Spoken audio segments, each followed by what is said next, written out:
There's this huge shift happening in the world of artificial intelligence right now. For years, the idea was always bigger is better. But a new revolution is here, and, well, it's all about getting smaller. So let's dive into the story of the great shrinking of AI and how it's pretty much going to change everything. Think about it. Right now, when you use a powerful AI like ChatGPT, you're not actually running it on your phone. Nope, you're sending a request across the internet to some massive, power-hungry data center. That's where the real thinking happens, and then the answer gets sent back to you. The bottom line is, modern AI lives in the cloud. But what if all that incredible power could run right here, in your hand, totally offline? That single question is driving one of the most exciting developments in tech today. And believe it or not, it all kind of starts in a hospital. Okay, so let's head to a hospital over in Germany. Clinicians there were dealing with a really tedious problem, and it's a challenge that grounds this whole story in a practical, high-stakes reality. Doctors were sinking countless hours into administrative work, writing these super detailed patient letters and summary reports. It's absolutely essential stuff, but it pulls them away from actually caring for patients. So they started to wonder, hey, can AI help us with this? Now, the obvious answer would be to just use a cloud AI service. But in healthcare, that's a total non-starter. Patient data is incredibly sensitive. You've got strict rules like GDPR in Europe that mean you can't just ship private medical info off to some company's servers. It's a huge security risk. So yeah, they were stuck. So what did they do?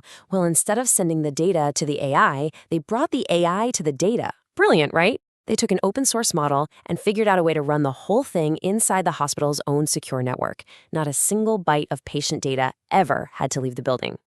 But wait, how on earth did they do that without a giant Google-sized data center? They used this incredible technique called Q-LoRa. Think of it like a super efficient training method. Instead of having to retrain the entire AI brain from scratch, it lets you cleverly update just the tiny bits needed for a new skill, in this case, writing doctor's letters. This meant they could do it all on a single powerful workstation that a hospital could actually afford to have on site. So, did it work? Oh yeah, the feedback from the doctors was just fantastic. They rated the tool's practical benefit a staggering 3.4 out of 4. This wasn't just some tech demo. It was a genuinely useful tool that was saving them real time and effort. A huge win. So, the hospitals solved their privacy problem, which is great. But what their solution really does is shine a spotlight on a much, much bigger challenge for the whole AI industry. The model they used, while not the biggest one out there, is still enormous. This fundamental size problem is what keeps AI chained to the cloud.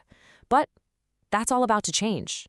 All right, now we're going to move from that clever local fix to a truly radical leap forward. Researchers are completely rethinking how AI models are built, and it's leading to a breakthrough that could shrink them to a tiny fraction of their current size. I mean, that's the multi-billion-dollar question, isn't it? For the longest time, making an AI model smaller just meant making it dumber. It would just lose its ability to do complex things. So how do you compress the model without, compressing its actual intelligence? The answer is something called one-bit models. So inside an AI, you've got billions of these numbers called weights that control how it thinks. Normally, they're really complex, high-precision numbers. One-bit models do something crazy. They crush each weight down to its simplest possible form, either positive or negative, a +1 or a -1. That's it. It's kind of like taking a full-color HD photo and reducing it to a simple but super effective black and white sketch. And the results of this are just wild. First off, the size. A one-bit model can be up to 14 times smaller than a standard model with the same brain power. Next up, speed. Because the math is so much simpler, we're talking basic addition and subtraction, these models can run up to 8 times faster. And finally, power. This incredible efficiency makes them about 5 times more energy efficient. And that is an absolute game changer for anything that runs on a battery. This is such a big deal, it's actually forcing us to find a new way to even measure performance. It's not just about raw power anymore, it's about efficiency. The new metric is called intelligence density. Basically, how much smarts can you pack into every single gigabyte? And this is where you can really see the difference. A standard model has an intelligence density of about 0.10. A one-bit model, it hits 1.06. That's more than 10 times the intelligence packed into the same amount of space. This is a whole new ballgame. Okay, so we've seen the hospital's problem, and we've seen this incredible new tech. But what's the payoff here? What does this all actually mean for you and me? Here it is. This is the big one. AI is finally being freed from the cloud. This crazy efficiency makes it possible to run powerful models directly on your phone, your laptop, your car, whatever, with no internet connection needed at all. And this isn't some far-off sci-fi future we're talking about. I mean, just look at how fast this is moving. The first big paper dropped in late 2023. By early 2025, Microsoft is already releasing official models. The pace of innovation is just breathtaking. This just unlocks a whole new world. We're talking about personal assistants that really know you without sending your life to the cloud.